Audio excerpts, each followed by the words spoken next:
Padung ako dito sa campsite sa babaw. Doon na lang siya actually, mga I think 50 meters na hike.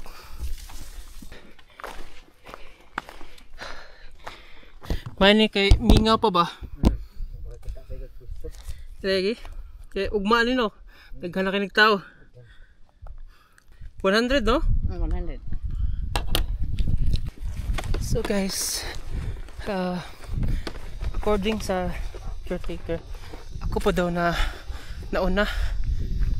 Ito maka-pwesto daw ko. So asam kong pwesto. Nakakita na ko pwesto na ako.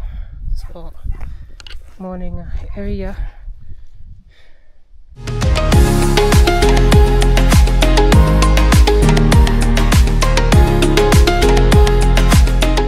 Humana akong set up sa akong tent.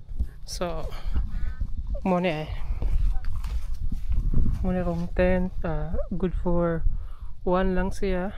Na akong folding chair, akong table, akong water,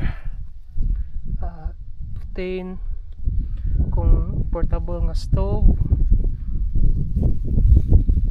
And actually nagdalas ko og kanang outdoor nga thermometer, so para ma-check na ko kung unsay temperature sa gawa. So right now it's 31 degrees Celsius, so medyo init pa jud kay udto pa man. So muna akong sulod sa tent, muna akong inflatable bed, akong drone. Sensya lang sa kalat.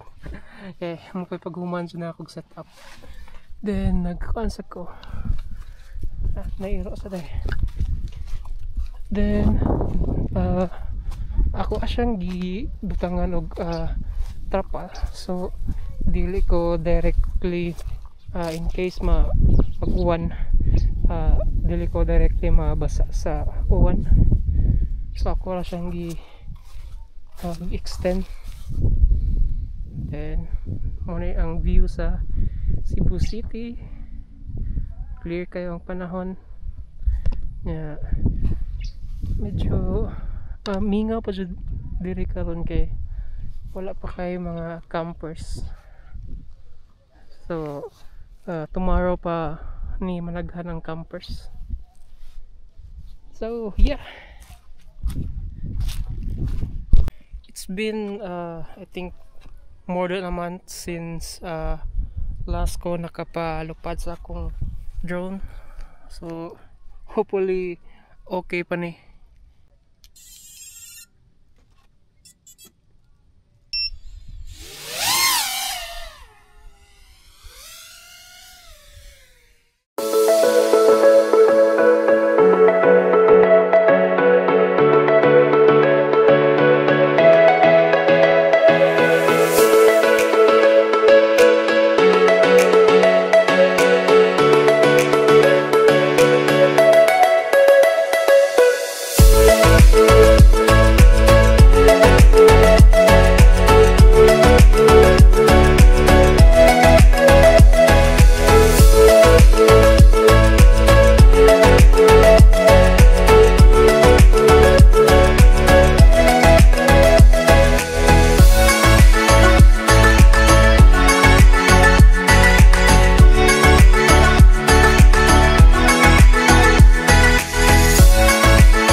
So guys, mga alas 10 na no.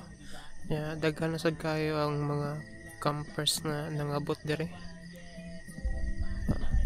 Saba kayo. May nagpa-music. Yeah, mo na ang view sa Cebu City. Yeah, tugnaw sad kayo. Ang temperature kay 23 degrees Celsius.